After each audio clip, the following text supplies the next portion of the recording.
পাখির মনে হলো সে শুধু নিজের পালকই হারায়নি, সে হারিয়েছে নিজের স্বাধীনতা। এই ছোট পাখিটি আমাদের ওই প্রতিচ্ছবি। আমরা যখন সহজ পথ বেছে নেই তখন আমরা হারিয়ে ফেলি সেই শক্তিটা যা আমাদের সত্যিকারের জীবন্ত রাখে। প্রকৃত সাফল্যের কোনো শর্টকাট নেই। অল্প সুবিধার লোভে নিজের ডানা হারিও না।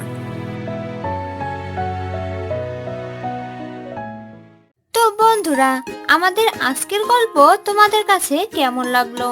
ভালো লাগলে লাইক, কমেন্ট আর শেয়ার করবেন। আরো মজার মজার গল্প পেতে অবশ্যই চ্যানেলটি সাবস্ক্রাইব করে আমাদের পাশেই থাকবেন।